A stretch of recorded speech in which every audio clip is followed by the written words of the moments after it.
واہ جناب والا واہ. ہم کریں تو بدعت. دیوبندی اور اہل حدیث کچھ بھی کرتا رہے, ہم کچھ بھی نہیں ہے, وہ دین ہے. غلام رسول صاحب، دیوبندی اہل حدیث کیا کرتے ہیں؟ صرف الزام لگانے سے نہیں بات چلے گی. دیوبندی اور اہل حدیث ہمیں ہر بات کا طعنہ دیتے ہیں کہ یہ بدعت ہے, وہ بدعت ہے, آپ صلی اللہ علیہ وسلم کے دور میں یہ کام نہیں ہوا, یہ بدعت, وہ کام نہیں ہوا, وہ بدعت. اب جو ان کی مسجدوں میں کارپیٹ بچھے ہوئے ہیں, پنکھے لگے ہوئے ہیں, لائٹیں لگی ہوئی ہیں, کیا یہ ساری چیزیں ہمارے, اور ایک لاؤڈ اسپیکر, یہ 4 چیزیں کیا ہمارے پیارے نبی کے دور میں کارپیٹ تھا, لائٹیں تھیں, پنکھے تھے, لاؤڈ اسپیکر پر اذان دی جاتی تھی؟ نہیں دی جاتی تھی. تو پھر ہمیں بدعتی ہونے کا طعنہ کیوں دیا جاتا ہے کہ یہ بھی بدعت, وہ بھی بدعت؟ وہ خود کرے تو صحیح, اگر ہم کریں تو ہم بدعتی, ہم جہنمی ہو گئے. تو یہ تو دونوں میں آ رہے ہیں نا کہ ہم وہ جو کر رہے ہیں وہ دین میں لکھا ہوا ہے, جو ہم کر رہے ہیں ہم دین سے خارج ہو گئے, ہم بدعتی ہو گئے. تو یہ تو غلط ہے نا کہ بدعت بدعت بدعت, ایسا تو نہیں ہونا چاہیے. غلام رسول صاحب اتنے بھڑکنے کی ضرورت نہیں ہے. آپ جو کہہ رہے ہیں کہ دیوبندی اور اہل حدیث آپ کو ہر بات میں بدعت بدعت کا طعنہ دیتے ہیں, آپ اس کو شاید میرا خیال ہے بہت زیادہ فیل کر رہے ہیں. ایسا نہیں ہے, بلکہ جو بدعات ہے وہ کوئی بھی کرتا ہو, جو بدعت کرے گا یعنی جو جرم کرے گا اسے مجرم کہا جائے گا. اگر آپ یہ عمل کر رہے ہیں, جیسے کہ اس وقت ہم جشن ولادت کے حوالے سے بیٹھے ہیں, عید میلاد النبی صلی اللہ علیہ وسلم کے حوالے سے, تو ان کا کہنا یہ ہے, اہل حدیث یا دیوبندیوں کا ماننا یہ ہے کہ یہ دن نبی صلی اللہ علیہ وسلم نے اپنی زندگی میں نہیں منایا. اب اگر کوئی شخص مناتا ہے دین سمجھ کے تو وہ بدعت کا ارتکاب کرتا ہے. آپ نے کہا کہ اللہ کے نبی صلی اللہ علیہ وسلم کے دور میں پنکھے نہیں تھے, اللہ کے نبی صلی اللہ علیہ وسلم کے دور میں کارپیٹ نہیں تھا, لاؤڈ اسپیکر پر آذان نہیں تھی, تو آپ کے کہنے کا مقصد یہ ہے کہ وہ بھی بدعت ہے. اچھا میں آپ کو بتاؤں, یہ آپ کا کہنا نہیں ہے, یہ آپ کے جو بڑے ہیں انہوں نے آپ کو سکھایا ہے, آپ نے ان کی تقریروں میں سنے یہ الفاظ, کیونکہ یہ الفاظ میں نے بھی خود سنے.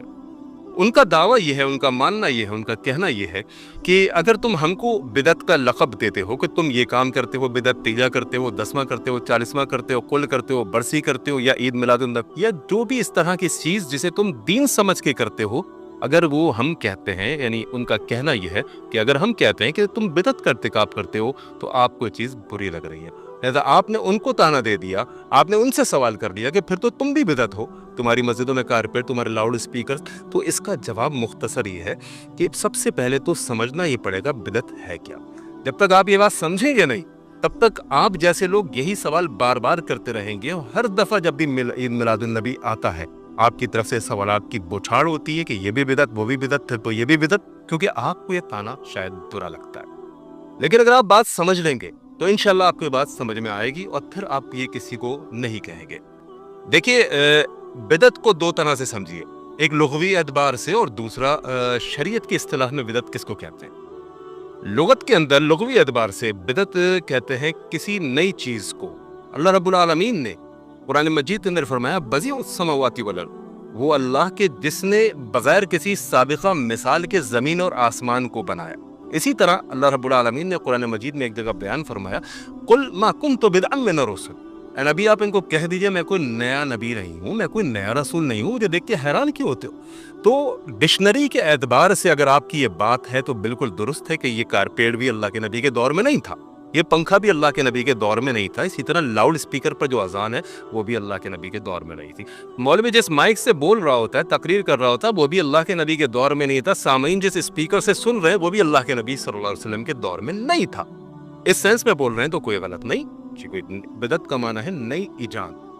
لیکن وہ چیز جو اصطلاح شریعت کے اندر بدعت کس چیز کو کہتے ہیں کہ جس کے کرنے پر انسان جہنم میں بھی جا سکتا ہے.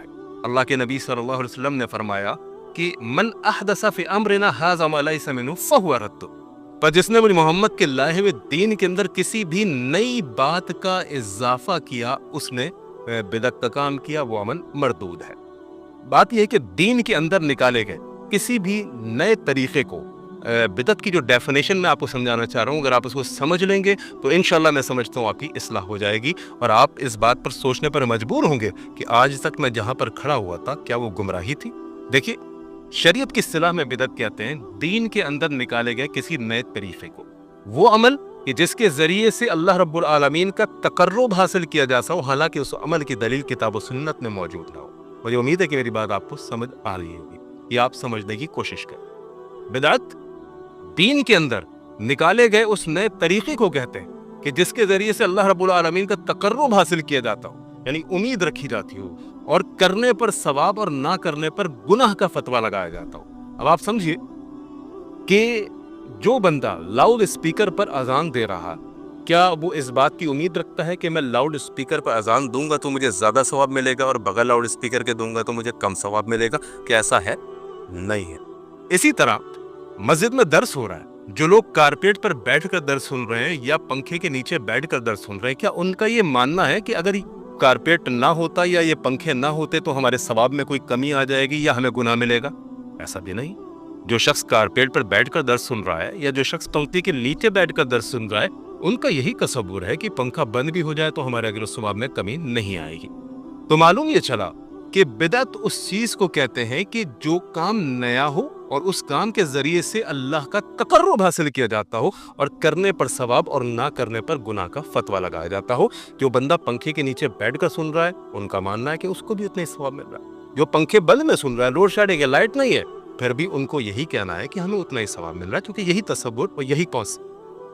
اب یہاں پر بات یہ آتی ہے کہ انسان جب بدعت کی طرف جاتا ہے تو گمراہی کی طرف چلا جاتا ہے، اور بدعت کا ٹھکانہ نبی علیہ الصلوۃ والسلام کی حدیث کے مطابق اللہ کے نبی صلی اللہ علیہ وسلم نے فرمایا کل بدعت ضلالہ، جتنی بدعات ہیں وہ سب گمراہی ہے، وکل ضلالۃ فی النار۔ نبی علیہ الصلوۃ والسلام نے فرمایا کہ ہر بدعت گمراہی کی طرف لے کر جا رہی ہے۔ دیکھیے جو لوگ بدعت کے مرتکب ہوتے ہیں ان کا کہنا یہ ہوتا ہے کہ یہ عمل کر لو ثواب ملے، یہ عمل کرو ثواب ملے گا، یعنی وہ دین میں اضافہ کر رہے ہیں۔ پنکھا دین نہیں ہے، لاؤڈ اسپیکر دین نہیں ہے، یعنی کوئی شخص دین سمجھ کے لاؤڈ اسپیکر پر اذان نہیں دے رہا کہ اس کے بغیر اذان دیں گے تو گناہ ملے گا یا وہ اذان قبول نہیں ہوگی۔ تو جیسا ایک سوال کہ یہ جو 12 ربیع الاول مناتے ہیں یہ بدعت میں شمار ہوگا کیا ہمارا؟ جی بالکل، 12 ربیع الاول بدعت میں یوں شمار ہوگا کیونکہ اس عمل کی دلیل کتاب و سنت میں موجود نہیں ہے۔ میری بات دوبارہ سمجھیے گا کہ بدعت کی ڈیفینیشن اگر آپ سمجھ لیں گے تو آپ کا مسئلہ حل ہو جائے گا۔ بدعت وہ عمل ہے جو دین کی شکل میں ہو، جو دین کی شکل میں ہو، جس کے ذریعے سے اللہ کا تقرب حاصل کیا جاتا ہو، لیکن اس عمل کی دلیل کتاب و سنت میں موجود نہ ہو۔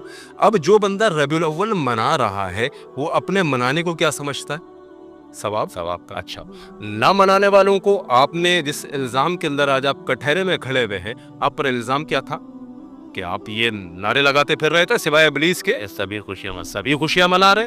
اب بات یہ ہے کہ آپ نے نہ منانے والوں کو کیا بنا دیا؟ ابلیس بنا دیا، اور جو منا رہے ہیں ان کو آپ نیک انسان سمجھ رہے ہیں کہ ثواب کا کام ہے۔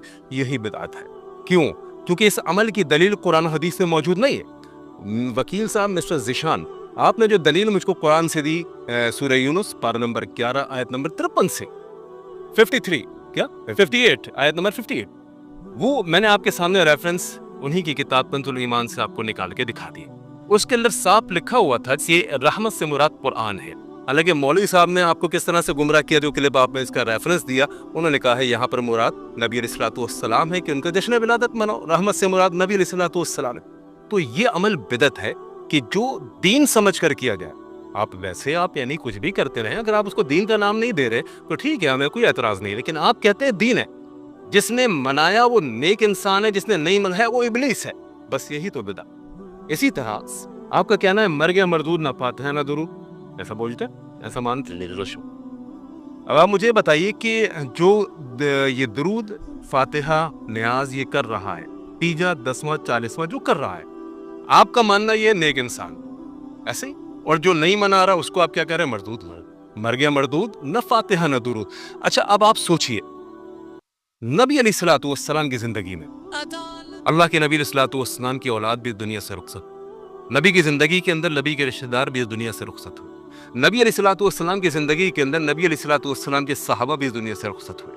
اچھا اگر یہ درود تیجا 10واں 40واں جس کے آپ قائل ہیں اور جس کے کرنے پر آپ ثواب اور نہ کرنے والوں کو آپ مردود کہہ رہے ہیں، اگر یہ عمل ہم کتاب و سنت میں ڈھونڈیں، آپ نے کبھی کسی حدیث کے اندر سنا ہے کہ اللہ کے نبی صلی اللہ علیہ وسلم نے کسی کا تیجا 10واں 40واں کیا ہو؟ میں نے قرآن اور حدیث کا پوچھا ہے آپ سے، نہیں سنا۔ اچھا اگر قرآن و حدیث میں موجود ہوتا تو یقیناً یہ عمل دین ہوتا، لیکن جب یہ عمل قرآن و حدیث میں موجود نہیں تیجا 10واں 40واں نبی کی زندگی میں نبی کے رشتہ دار فوت ہوئے, نبی کے صحابہ فوت ہوئے, یہ عمل کتاب و سنت میں موجود نہیں, تو اس کو کیا کہیں گے؟ بدعت کہیں گے. اللہ آپ کو جزائے خیر دے, آپ نے بہت اچھے طریقے سے بات کو سمجھا.